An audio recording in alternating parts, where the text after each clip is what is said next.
Anak sulit untuk dekat dengan ayah yang sombong dan ayah yang hanya egois mementingkan diri sendiri.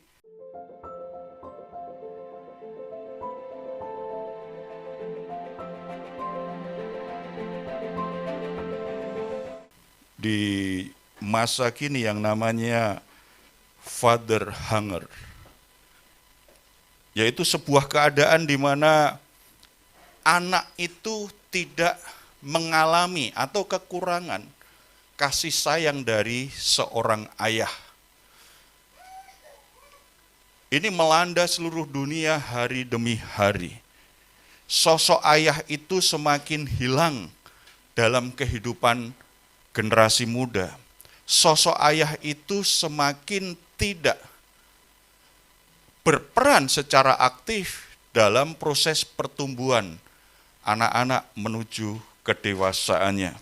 Ada beberapa alasan, ada beberapa sebab mengapa seorang anak itu mengalami yang namanya father hunger. Yang pertama, ketidakmampuan dari seorang pria, seorang ayah untuk bisa memberikan kasih sayang kepada anaknya.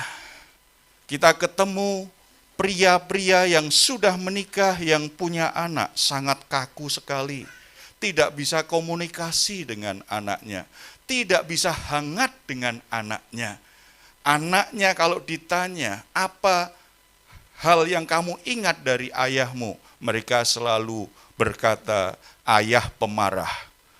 Ayah itu kalau bicara dengan saya hanya mencela, hanya mengkritik. Bukan sebuah hubungan relasional yang sehat. Yang ada adalah seperti mandor, seperti komandan, yang selalu memberi perintah, selalu marah, selalu mencela apapun yang dilakukan anaknya. Ketidakmampuan seorang ayah untuk memberikan kasih sayang kepada anaknya membuat seorang anak mengalami yang namanya father hunger. Kekurangan kasih sayang dari sosok ayah. Sebab yang kedua, biasanya ayahnya punya perilaku yang negatif. Pemabuk, penjudi, pakai narkoba, suka berantem. Ayah-ayah yang seperti ini akan membuat anak haus kasih sayang seorang ayah. Membuat anak kekurangan kasih sayang. Dan yang ketiga, biasanya keadaan-keadaan tertentu yang membuat hubungan ayah dan anak itu tidak harmonis, ada konflik. Itu bisa macam-macam gitu ya. Bisa karena beda selera, beda pandangan, debat panjang antara anak dan ayah, kemudian biasanya kan ayah nggak mau ngalah, kemudian berantem lah. Anak-anak kalau udah tumbuh dewasa kan juga ingin mempertahankan diri. Jadi hubungan anak dan ayahnya itu mengalami konflik yang berkepanjangan. Biasanya anak sampai dia bertumbuh menjadi dewasa mengalami kelaparan sosok seorang ayah. Biasanya hal-hal seperti itu. Dan ini semakin banyak terjadi. Sebab dampaknya kalau seorang anak itu di masa pertumbuhannya mengalami yang namanya father hunger, lapar tentang sosok ayah, merasa kurang kasih sayang seorang ayah, ada kekosongan emosional yang dalam. Karena ada kekosongan emosional dalam jiwanya, dia akan tumbuh sebagai anak bermasalah. Dia cenderung melihat dirinya, gambar dirinya rusak tuh. Dia melihat dirinya cenderung menjadi kurang percaya diri. Lalu untuk membangun rasa percaya dirinya, mulai melakukan perilaku-perilaku yang overacting. Kita ketemu anak-anak muda begitu semakin banyak, anak remaja seperti itu. Lalu tidak bisa mengelola emosinya dengan baik. Ciri dari anak yang mengalami father hunger itu biasanya secara emosional pemarah, suka marah, dan gampang depresi. Fenomena ini semakin banyak, makanya kita sering dengar anak-anak muda bunuh diri, depresi. Problemnya di rumah, hubungannya dengan ayah. Tidak hanya itu, mulai melarikan diri dengan perilaku-perilaku buruk. Makanya lebih mudah lagi jatuh pada perilaku-perilaku kecanduan, zat adiktif. Tadi alkohol, mabuk-mabukan, narkoba, berantem, kemudian gonta-ganti pasangan, bahkan terlibat pergaulan bebas. Itu dampaknya. Nah, kalau dia laki-laki, dia kehilangan sosok ayah itu sampai dewasa, bahkan nanti menikah, dia tidak bisa jadi ayah yang baik. Kalau kita ketemu orang-orang dewasa tetapi sifatnya kekanak-kanaan, kalau kita ketemu orang punya istri dan punya anak, tetapi sikapnya sebagai laki-laki masih kekanak-kanakan, kemungkinan besar dia mengalami yang namanya father hunger. Kekurangan kasih sayang seorang ayah, kalau itu seorang pria. Tetapi kalau seorang wanita, dia mengalami kebingungan untuk bisa mencari sosok pria yang bisa melindungi dia, memberi rasa aman. Akibatnya dia bisa uji cobanya banyak sekali nih. Kalau kita ketemu anak perempuan gonta-ganti pasangan, atau bahkan dia lebih senang dengan sosok pria yang lebih dewasa, jaraknya jauh sekali, kemungkinan dia sedang mencari, sedang bereksperimen untuk mendapatkan sosok ayah, sosok pria dewasa yang bisa memberi rasa aman.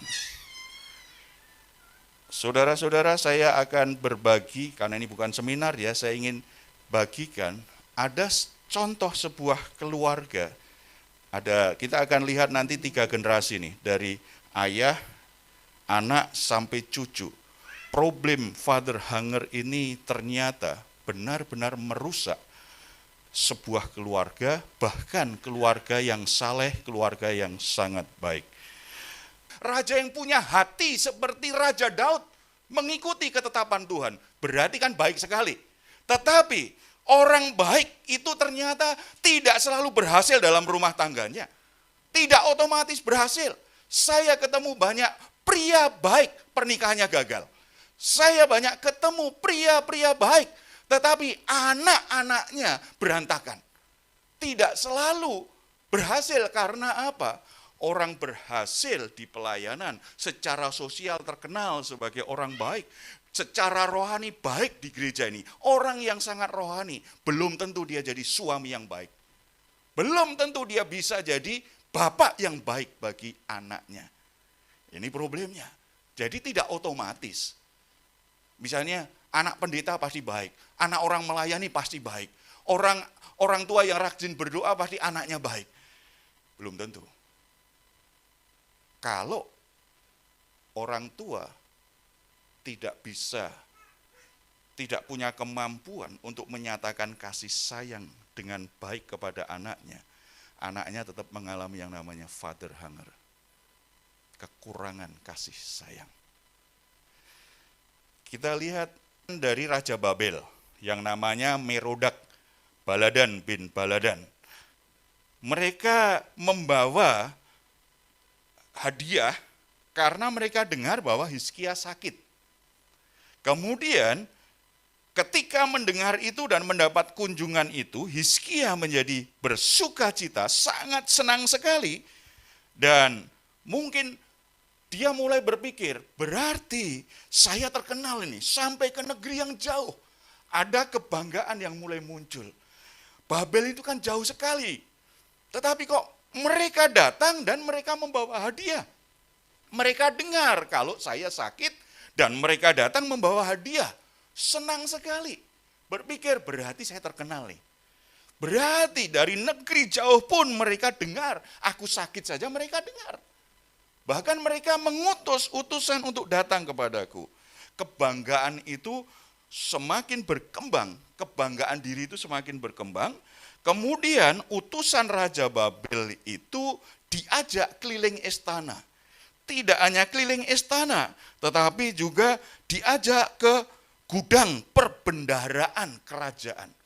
Semua yang mereka miliki, yang dimiliki oleh Raja Hizkia, dipamerkan kepada utusan Babel. Saking bangganya, ini orang yang mereka kok jauh-jauh datang kepadaku bawa bingkisan, dia juga pengen tunjukkan, ini loh, jadi semua kekayaan kerajaan itu diperlihatkan kepada mereka. Kemudian kita baca ayat 14. Kemudian datanglah Nabi Yesaya kepada Raja Hizkia dan bertanya kepadanya, apakah yang telah dikatakan orang-orang ini dan dari manakah mereka datang? Jawab Hizkia, mereka datang dari negeri yang jauh, dari Babel. Lalu katanya lagi, apakah yang telah dilihat mereka di istanamu? Jawab Hizkia, semua yang ada di istanaku telah mereka lihat. Tidak ada barang yang tidak kuperlihatkan kepada mereka di perbendaraanku. Saudara dapat kesimpulan apa dari sini? Kebanggaan Hizkia atas keberhasilannya sebagai raja akhirnya menggerus imannya. Dia berbangga diri luar biasa, begitu bangga dia pamerkan semua yang dimiliki kerajaan di istana. Ini dengan lain bangga diri yang akhirnya berkembang menjadi kesombongan. Ini menjadi akar kenapa seorang anak kekurangan kasih sayang. Sebab ayah yang sombong, ayah yang bangga dengan prestasi-prestasinya, ayah yang bangga dengan pencapaian-pencapaian dalam hidupnya, itu cenderung posisinya menempatkan dirinya begitu tinggi dan istri serta anak-anaknya dianggap terlalu bawah. Orang lain juga di bawah. Orang yang senang membanggakan diri cenderung meremehkan orang lain. Dan itu akan berlaku di rumah. Menganggap istrinya enggak tahu apa-apa. Menganggap istrinya bodoh. Menganggap anaknya itu tidak boleh berpendapat apa-apa. Pokoknya ikut. Kamu lihat, papa ini orang yang hebat. Orang yang berhasil. Jadi kalian gak usahlah banyak berdebat. Sudah ikut saja, ikut saja. Orang sombong, kesombongan hati itu akan merusak sebuah relasi. Ayah yang sombong tidak mungkin bisa akrab, bisa dekat, bisa menyatakan kasih sayang kepada anaknya. Sulit. Kita nggak akan bisa dekat dan nyaman dekat dengan orang sombong. Benar nggak? Benar nggak? Termasuk ayah. Makanya bahaya di balik keberhasilan seorang pria, di situ ada kesombongan yang mulai mengintip. Waktu saya khotbah tentang wanita bijak, salah satunya kan kayak singgung, apa yang membuat seorang pria bermasalah dengan kata-katanya, ngomong sembarangan. Biasanya kalau seorang pria itu sukses. Kalau pria gagal itu manis gitu, minta dipahami, sama istri manis, tutur katanya gitu. Tetapi begitu dia merasa sukses, ngomong sembarangan. Seorang ayah yang sudah mulai masuk di sini ngomong dengan anaknya pada sembarangan, meremehkan kemampuan anak. Karena dia merasa dia kan sudah sampai sana, harus sama seperti aku dong. Saudara akan ketemu orang tua yang seperti itu, pasti sering ngomong begitu. Dulu saya begini, dulu kamu harus bisa dong. Kalau papa bisa, kamu bisa. Dulu aku begini, mestinya kamu bisa lebih baik lagi. Jadi semua apa yang dilakukan oleh anaknya itu nggak ada yang benar. Itu tadi, begitu ngobrol dengan anak, yang ada cuma mencela. Ngomongnya sepertinya anaknya itu bodoh banget, nggak bisa apa-apa. Lalu dengan bangga katakan, lihat aku dong, lihat aku nih. Aku pernah jadi manajer, aku pernah jadi bos, aku pernah, akhirnya semua prestasinya itu jadi referensi untuk memarahi anak. Saya bertanya, yang jadi anak nyaman tidak kalau ada orang dewasa, tidak hanya ayah ya, ngomong seperti itu dengan kalian? Termotivasi atau apa? Termotivasi atau malah kesel? Anak-anak aja. Mumpung ada saya, papamu nggak berani marah kalau di sekarang. Nggak gitu ya. Nggak nyaman, nggak nyaman, nggak nyaman, nggak nyaman. Jadi ngomongnya banyak sekali. Jadi kalau sudah marah itu bisa 2 jam, 3 jam, jadi tiga kali sesi seminar. Gitu kan. Dan sepertinya dia pinter, paling pinter, anaknya nggak tahu apa-apa. Itu membuat hubungan renggang. Lalu kalau nanti, misalnya saya jelasin begini ya, ayah itu akan berkata, oh enggak, saya banyak perhatian kok Pak, saya sering ngomong. Kemudian akan saya tanya, Bapak ngomong ketika lagi marah, lagi nggak puas dengan anak, atau hari-hari tetap bisa ngobrol asik? Yo kalau mereka marah kan harus dinasehati. Berapa lama Pak? Yo kalau nasihati dengan mereka harus panjang lebar lah, supaya mereka tahu, komprehensif. Kalau marah nggak perlu komprehensif. Marah itu langsung titiknya apa gitu saja. Marah kayak seminar, komprehensif. Jadi cukup aja. Poinnya apa? Problem, akar, anak kekurangan kasih sayang, ayahnya sombong. Saya berdoa ayah-ayah di sini rendah hati, lembut hati, supaya mengalirkan berkat dan anak-anakmu tumbuh dengan baik. Amin. Tidak ada yang lebih membahagiakan kita kan kalau anak-anak kita tumbuh baik, Bapak Ibu. Apa artinya kita berhasil, apa artinya di luar sana kita sukses, tetapi pulang ke rumah anak kita bermasalah. Itu membuat kita pasti nggak bahagia. Dan yang kedua, ini Hizkia loh, orang benar loh. Jadi jangan berpikir, enggak lah saya enggak. Hizkia kurang apa sih? Tetapi sebagai kepala keluarga, sebagai ayah ternyata dia punya kelemahan. Ini sebuah peringatan bagi kaum pria ini, terutama yang sudah menikah, yang sudah jadi bapak, ya, termasuk kepada saya. Dan yang kedua, problem Hizkia yang kedua apa? Ayat 16. Lalu Yesaya berkata kepada Hizkia, dengarkanlah firman Tuhan. Sesungguhnya suatu masa akan datang bahwa segala yang ada dalam istanamu dan yang disimpan oleh nenek moyangmu sampai hari ini akan diangkut ke Babel. Tidak ada barang yang akan ditinggalkan. Demikianlah firman Tuhan. Dan dari keturunanmu yang akan kau peroleh akan diambil orang untuk menjadi sida-sida di istana Raja Babel.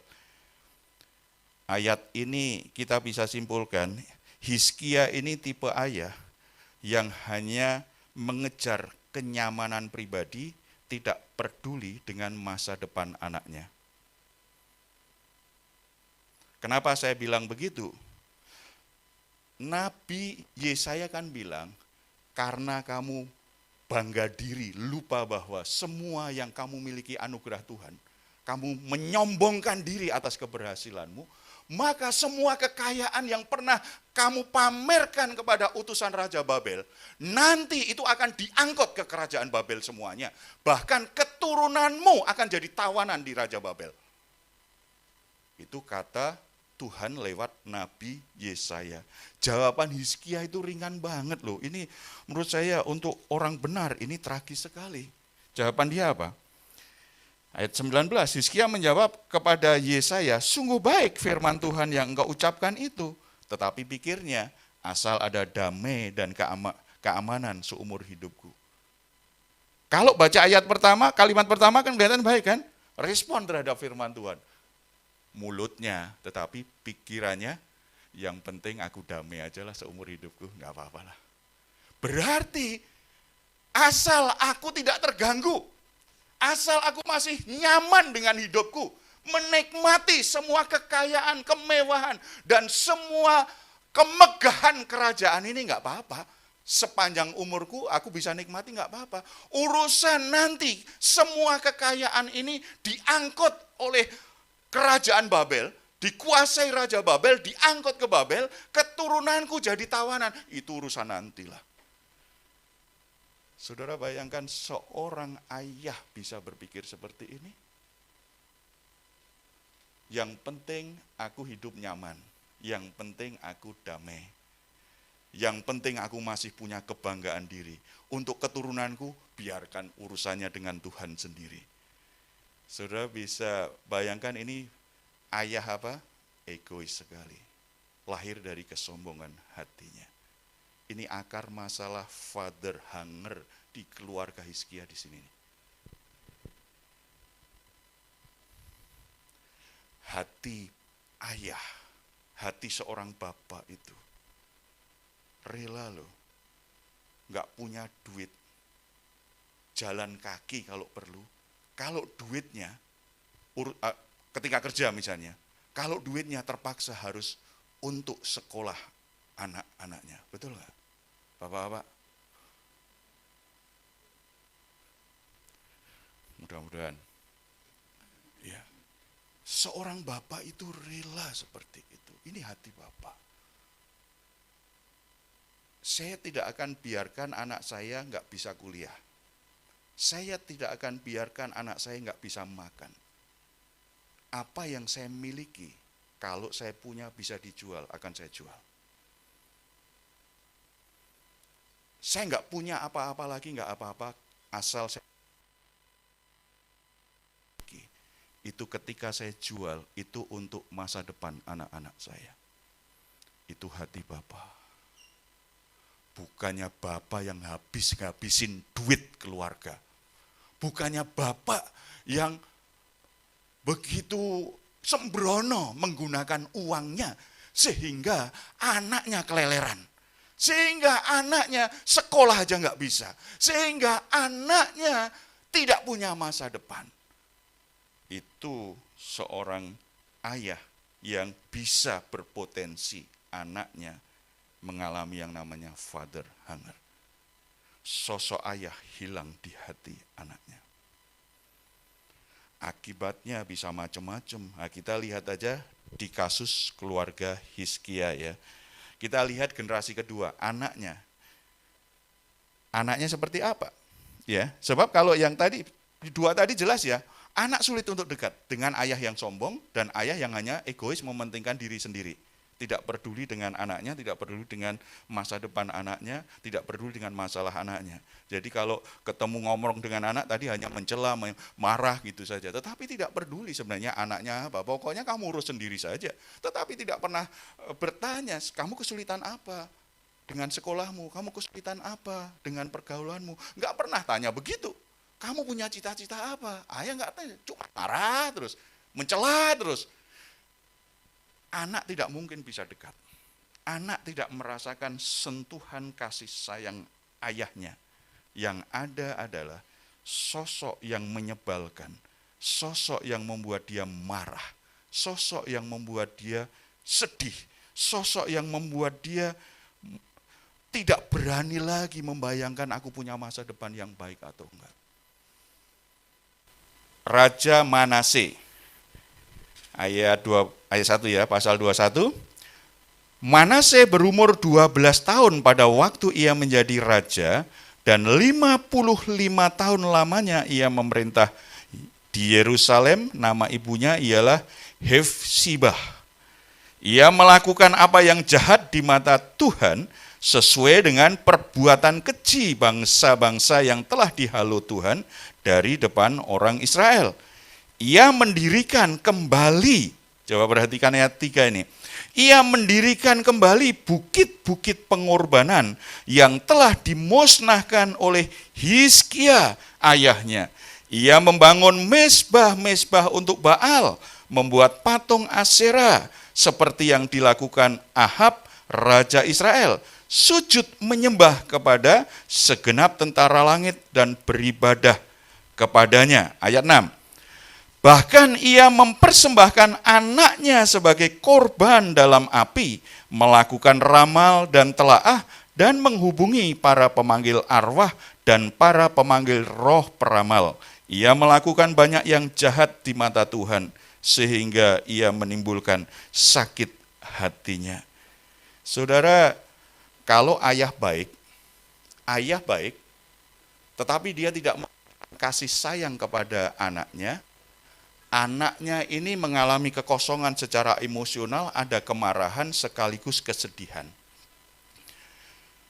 Membuat anak itu punya gambar diri yang rusak dan kesulitan membangun hubungan dengan pria dewasa. Lalu dalam kemarahannya, anak yang punya ayah baik secara sosial, tetapi tidak jadi bapak yang baik bagi dia, dia akan menyatakan kemarahannya dengan cara melakukan hal-hal yang dibenci ayahnya, yang dilarang oleh ayahnya, yang tidak disukai ayahnya. Ini yang terjadi dengan Manase. Dia kan masih 12 tahun, itu kan masa-masa cari jati diri. Ayahku itu raja yang benar, raja yang baik, raja yang menyembah Tuhan, raja yang membongkar semua mezbah-mezbah, semua patung-patung penyembahan berhala, dan hanya menyembah kepada Tuhan Yahweh yang benar saja. Itu yang dilakukan ayahnya.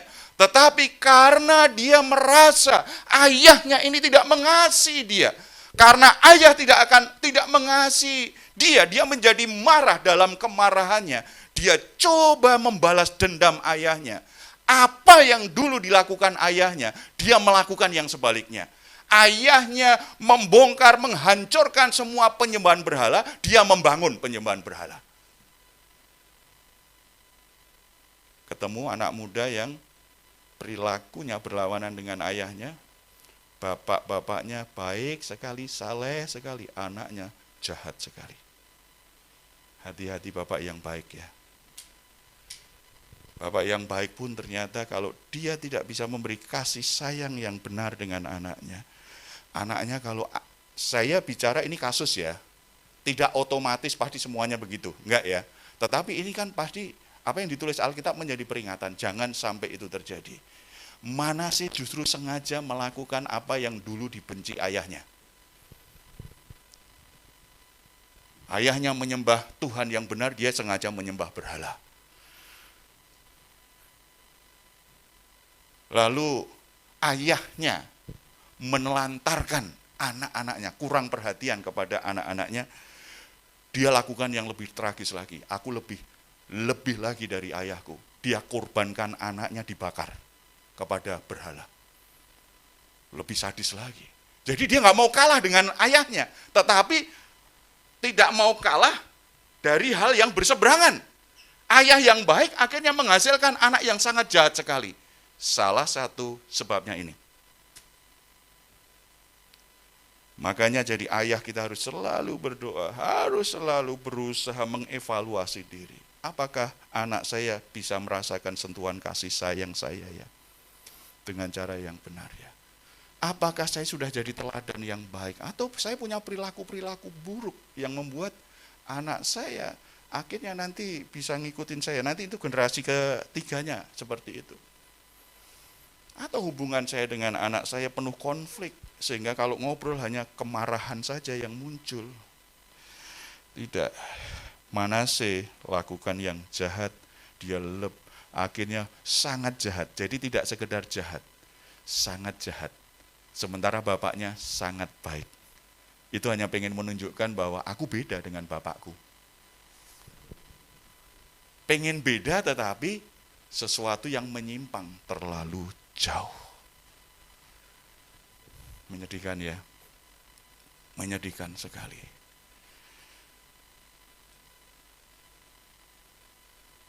Ada majelis gereja.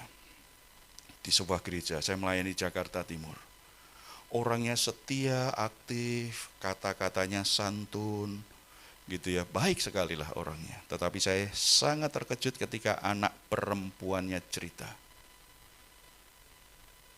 Ayah itu orang yang sangat egois di rumah. Kami merasa tenang kalau ayah tidak di rumah. Jadi kalau ada banyak kegiatan gereja, anak-anak itu bahagia.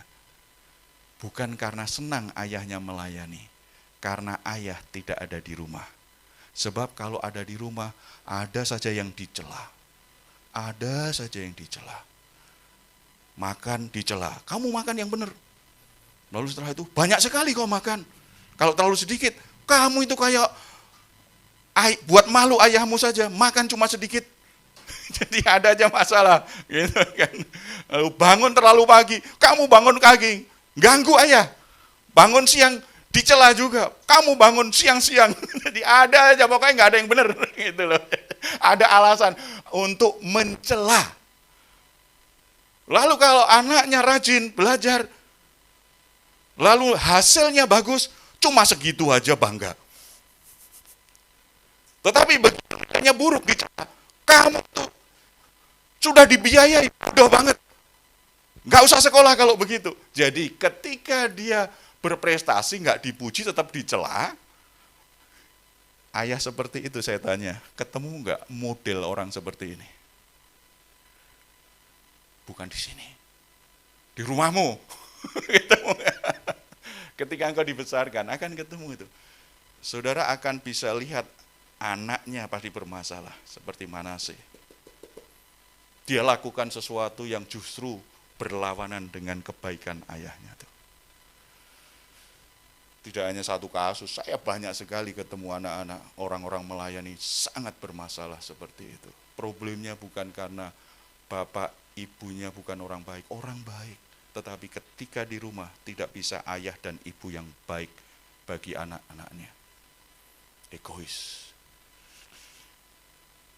Lakukan sesuatu yang berlawanan. Nah sekarang kalau bapaknya sudah jahat nih, ini kayak Manase. Jahat. Tetapi tadi kan dari kita bisa simpulkan kan, anak saja rela dibakar demi dipersembahkan kepada berhala. Kalau dewa Baal kan saya sudah jelaskan, dewa Baal itu dewa kesuburan.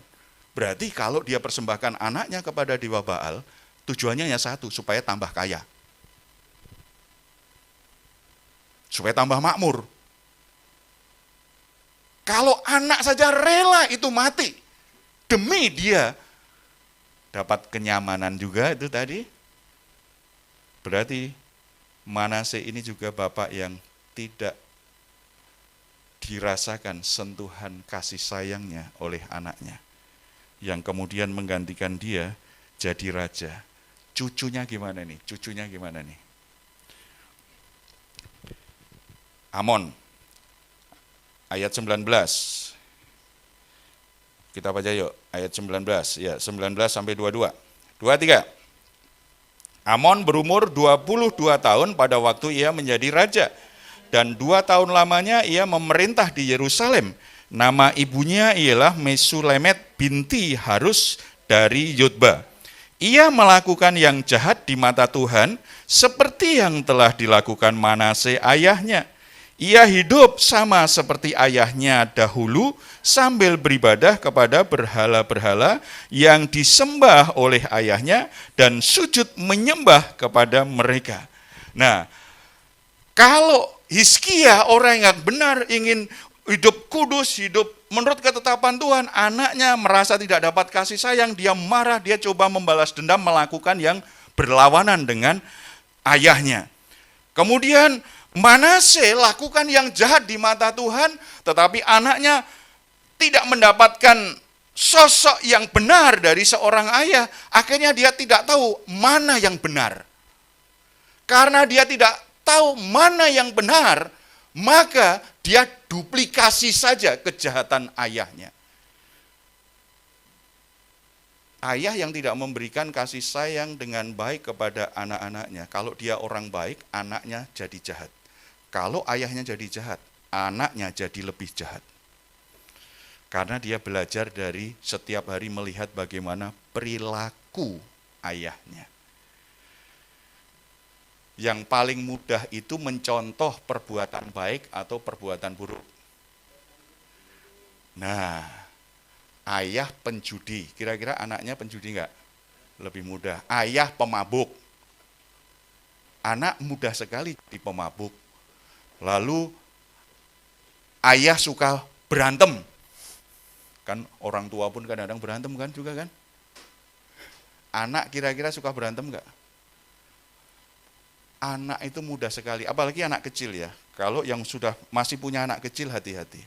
Mereka belajar bukan dari yang kau katakan, tetapi yang kau lakukan. Makanya kalau punya anak-anak kecil nggak usah terlalu banyak nasihat yang panjang-panjang lah. Contoh yang lebih baik diperlihatkan. Anak belajar dari apa yang dilihat, itu yang pertama, bukan apa yang didengar. Saya pernah bilang sama guru-guru sekolah minggu kan, misalnya kita pengen mengajar anak itu suka memberi, murah hati. Kasih cerita pendek 5 menit, 10 menit, setelah itu anak-anak aja keliling segini memberi perhatian kepada tukang parir, kepada apa, memberi. Bawa masuk lagi ke sini, adik-adik kita habis mempraktikkan firman Tuhan, itu yang namanya mengasihi sesama. Itu lebih kena di hati daripada kita cerita terlalu panjang kepada anak. Contoh itu lebih kuat ya daripada omongan terlalu banyak. Apalagi anak lagi gagal, anak lagi punya masalah dengan dirinya, lagi galau dengan dirinya, nasihat kok panjang-panjang. Kalau kita lagi sedih, kita kan butuh hanya kepedulian kan? Bukan nasihat panjang-panjang. Tidak. Nah, ini kadang-kadang ayah ini nggak bisa nahan mulut untuk tidak ngomong itu panjang lebar. Enggak. Nanti kalau suasananya udah mulai baik, ajak diskusi. Nah, diskusinya yang panjang. Bukan nasihatnya yang panjang. Kalau sudah dewasa ya. Anak-anak remaja di sini butuhnya adalah orang-orang dewasa yang mengajak mereka diskusi untuk mengerti akar masalahnya apa, solusinya apa gitu. Ya. Saya yakin itu ada di hati mereka. Benar nggak anak-anak muda di sini? Seneng ya kalau diajak diskusi begitu kan? Tidak hanya disalah-salahkan kan? Enggak, kenapa kamu gagal? Jangan, kamu itu buat malu orang tua. Mosok begitu aja nggak bisa, gitu aja gagal. Rugi papa sekolahkan kamu, rugi papa biayai kamu. Enggak, tapi senang. Kenapa sih kamu sampai gagal begitu? Kamu ada kesulitan apa? Lalu diskusilah, cari solusi bersama. Punya ayah seperti itu, asik nggak? Saya nggak bisa ngalami lagi, ayah saya nggak ada. Tetapi bapak-bapak di sini bisa lah untuk memulai. Dan anak-anak ini masih punya harapan. Ya, makanya saya sampaikan firman Tuhan ini karena saya berharap generasi kedua kita, generasi ketiga kita menjadi orang-orang yang lebih baik dari kita di hadapan Tuhan. Bukan orang yang mengalami kemerosotan. Tidak hanya secara rohani, secara karakter masa depan, enggak, mereka harus lebih baik dari kita. Mulai dari kita. Amon ternyata lakukan itu.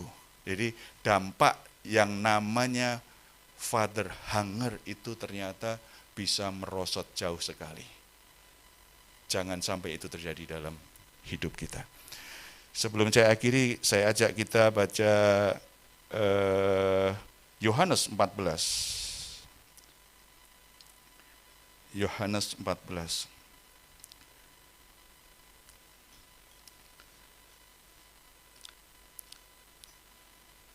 Ayat 6.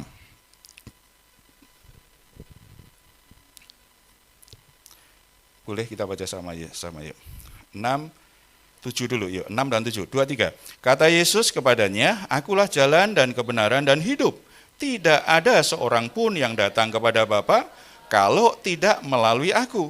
Sekiranya kamu mengenal aku, pasti kamu juga mengenal Bapakku. Sekarang ini kamu mengenal Dia dan kamu telah melihat Dia. Tuhan Yesus jalan kebenaran dan hidup. Dan ini yang kadang-kadang ayat selanjutnya tidak diberi penekanan. Kamu tidak akan bisa mengenal Bapa, datang kepada Bapa kalau tidak melalui aku. Artinya apa? Melalui Yesus ini kita dibawa pada pengenalan yang baru tentang siapa Allah. Bukan lagi pribadi yang jauh, yang menakutkan, tetapi pribadi yang seperti Bapa, tetapi ini Bapa yang sempurna. Bagi orang-orang yang merasa haus akan kasih seorang Bapa, penyelesaiannya bukan bagi perempuan-perempuan ya, penyelesaiannya bukan cari figur Bapa di luar.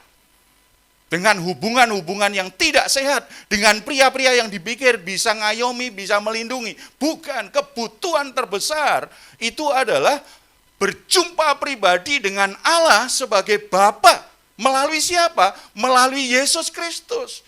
Bagi laki-laki, anak-anak remaja pria, kalau haus akan kasih Bapa, terima realita bahwa memang ayah saya tidak sempurna, ayah saya punya kesalahan, ayah saya membuat saya ada yang kosong di jiwa saya. Saya tidak punya sosok ayah yang benar. Kalian bisa menemukan ini ketika datang kepada Yesus dan mengalami pengenalan dengan Allah sebagai Bapa. Bapa yang sempurna itulah yang akan mengisi bagian kosong dari hidup kita, menyembuhkan luka-luka kita, dan menjadikan kita pria-pria yang punya hatinya Bapa.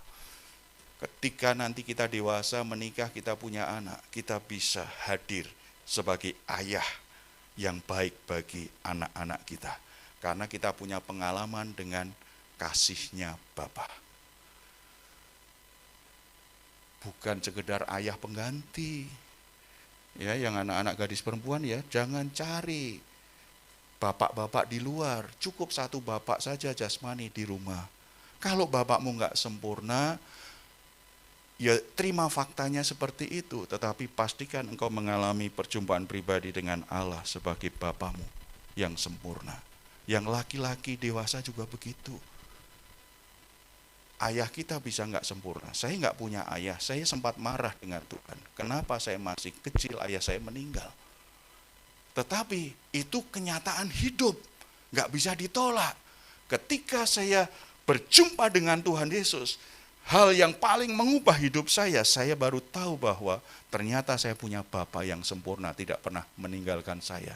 Tidak kelihatan, tetapi tidak pernah meninggalkan saya.